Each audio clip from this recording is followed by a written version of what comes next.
Now the leaves are falling fast वाले chapter का question answer, जो कि W.H. ऑडेन के द्वारा लिया गया है, लिखा गया है। ओके ना। सो ये महत्वपूर्ण क्वेश्चंस होने वाले हैं और इनको आपको जरूर देख के जाना चाहिए एग्जाम से पहले। ठीक है, तो चलिए शुरू करते हैं इस चैप्टर को। सबसे पहला क्वेश्चन है, what does the poet mean when he says now the leaves are falling fast.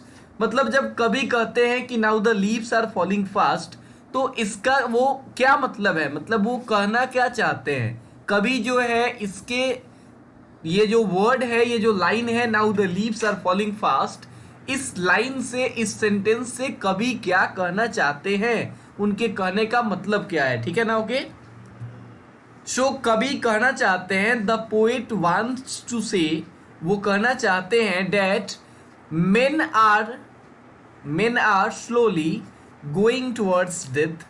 Here the poet has compare the falling leaves with man.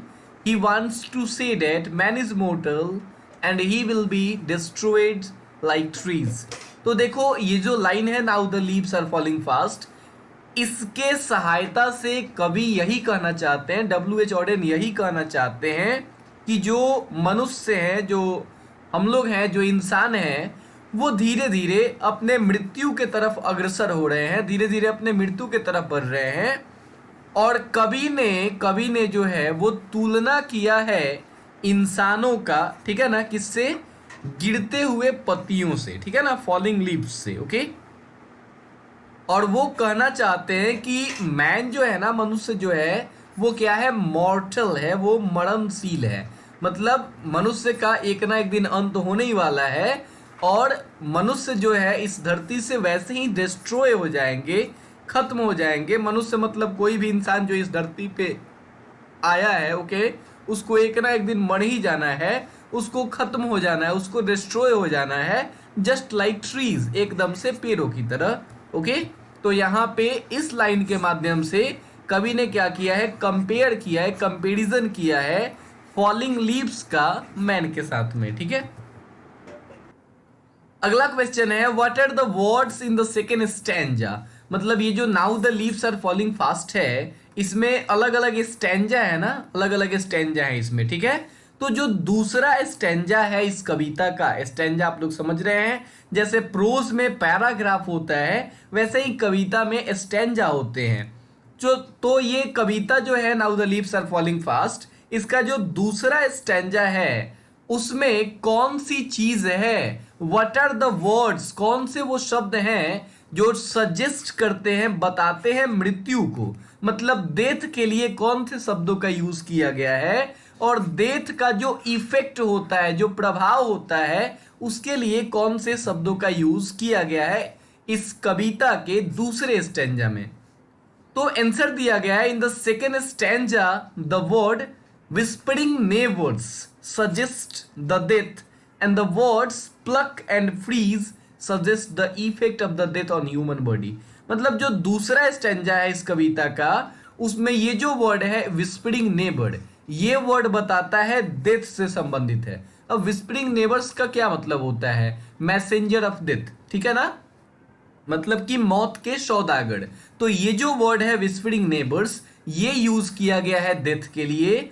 और एक और जो वर्ड है, कौन कौन, प्लक एंड फ्रीज, ये दोनों वर्ड यूज किए गए हैं इफेक्ट ऑफ डेथ के लिए, कि मृत्यु पर क्या इफेक्ट पड़ता है, मृत्यु का क्या इफेक्ट पड़ता है ह्यूमन बॉडी पे। ठीक है, तो इसके लिए pluck and freeze word use किए गए हैं। ओके, नेक्स्ट है, how do we complete our last journey to the graves. Grave का मतलब होता है कब्र। ठीक है, तो हम लोग ग्रेव में, कब्र में अपना जो अंतिम यात्रा है, जो लास्ट जर्नी है, वो कैसे कंप्लीट करते हैं। कभी क्या कहना चाहते हैं हमारे अंतिम यात्रा की तरफ, मतलब जब कोई इंसान अपने जीवन के लास्ट पड़ाव में होता है, लास्ट स्टेज में होता है, तो उस समय उसकी क्या हालत होती है, वो अपना जर्नी किसको कह रहे हैं, यात्रा यहाँ पे कहा जा रहा है। कभी कह रहे हैं कि जीवन एक यात्रा है, ठीक है ना, एक जर्नी है। और जब हमारा लास्ट मतलब जर्नी होता है, उस समय हम लोग जो है कैसे उसको कंप्लीट करते हैं। तो लेखक कहते हैं, the author says we become physically weak before death and our body become freeze after death. मतलब लेखक कहते हैं कि वही पोएट कहते हैं, कवि कहते हैं, लेखक कहते हैं, क्या कहते हैं कि हम लोग जो है मौत से पहले, डेथ से पहले फिजिकली वीक हो जाते हैं, शारीरिक रूप से, ठीक है ना, शारीरिक रूप से हम लोग क्या हो जाते हैं, वीक हो जाते हैं, कमजोर हो जाते हैं, और मृत्यु के बाद हमारा जो शरीर है वो एकदम से फ्रीज हो जाता है। फ्रीज का मतलब एकदम से ठंडा हो जाता है, ठीक है। और our dead body is carried in a wooden coffin to the grave, in this way we complete our last journey.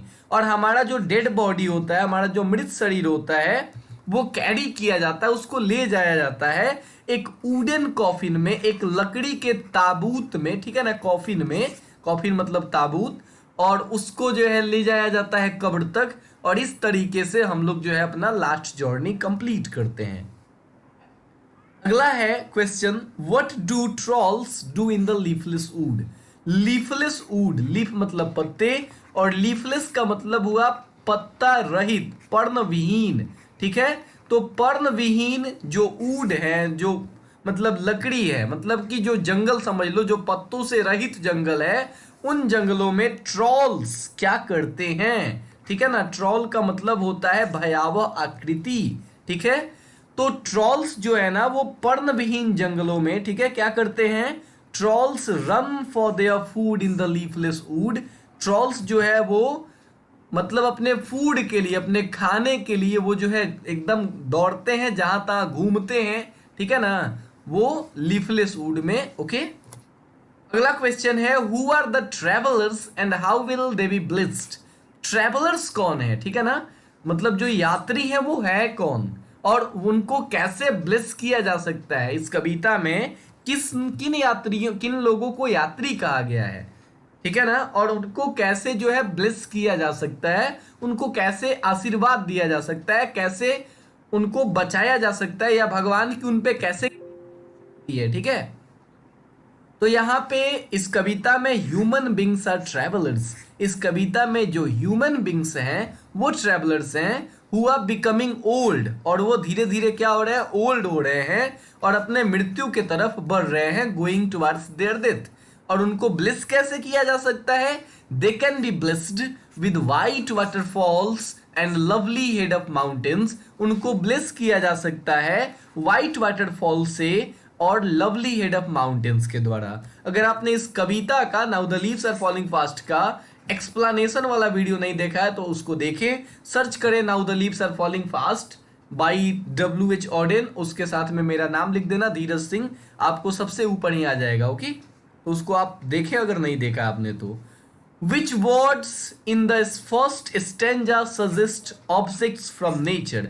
जो पहला स्टेंजा है, अभी स्टेंजा समझ में आ रहा है आपको, तो जो पहला स्टेंजा है कविता का, उसमें ऐसा कौन सा वर्ड है, कौन सा शब्द है जो नेचर से संबंधित है, जो प्रकृति से संबंधित है, ठीक है ना।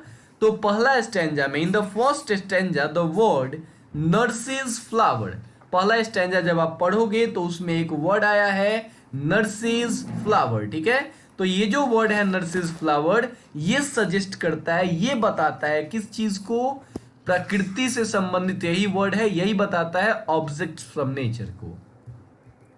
अगला है क्वेश्चन, who are the whispering neighbours. या फिर इस क्वेश्चन को इस तरीके से भी पूछा जाए तो आंसर कुछ खास फर्क नहीं पड़ेगा, who plucks from real delight. Whispering neighbours कौन है, अगर ऐसे पूछा जाए, या फिर पूछा जाए कि हमको रियल डिलाइट से, वास्तविक खुशी से कौन अलग करता है, तो आप यही आंसर दे सकते हो, कोई परेशानी नहीं होगी।